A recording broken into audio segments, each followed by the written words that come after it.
Realme ટેચ લાઈવનું 7 kgનું washing machine છે, જેમાં એક પ્રોગ્રામ પ્રોબ્લેમ આવે છે, પ્લસ એની ટાંકીની અંદર પણ ઇસ્યુ છે. ટાંકી લો પર બી રાખે ત્યારે એ ઓટોમેટિક ફૂલ થઈ જાય છે.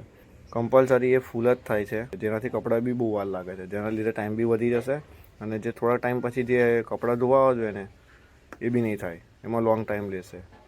પ્લસ એ પાણી આવતું જ રહેશે. તમને દેખાડ દઉં આ રીતે કેવી રીતે થાય. જેમ કે આપણે ચાલુ કરીએ, પ્રોગ્રામ ચાલુ થઈ ગયા, મિનિટ આવી ગઈ, દેખાતું હોય તો. હવે પ્રોગ્રામ સેટ કરીએ, સ્ટાન્ડર્ડ પર રાખીશું. સ્ટાન્ડર્ડ પર રાખતા પહેલાં આપણે પાણી લેવલ દેખીશું. ચાલો પહેલાં સ્ટાન્ડર્ડ પર તમને એક પ્રોબ્લેમ બતાવી દઈએ. જેમ કે સ્ટાન્ડર્ડ પર આપણે એક રાખ્યું, દેખી લો એક જ છે, એક છે. આની અંદર આપણે સ્ટાર્ટ કરીશું.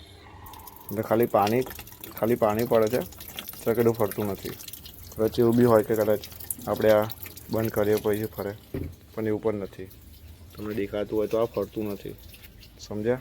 તો આ મેઇન પ્રોબ્લેમ છે રિયલમી ટેચ લાઈવ 7 kg વોશિંગ મશીનનું.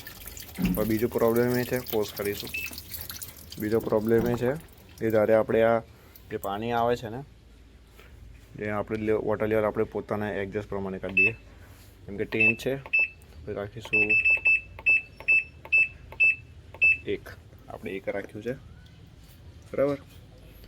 1 રાખ્યા પછી હોય બહુ વોટર લેવલ બતાવે છે. આપણે ફંક્શનની અંદર ખાલી વોશમાં રાખેલું અને એક ઉપર છે. ચાલુ. હવે આની અંદર જે વસ્તુ છે એ પાણી આખું જ ભરાશે. 10 પર રાખ્યું હોય કે 6 પર રાખ્યું હોય, એ આખું જ ફૂલ થશે. કી 1 પર સેટ કર્યા પછી આપણે આ છે 15 મિનિટ પછી ઓપન કરીશું.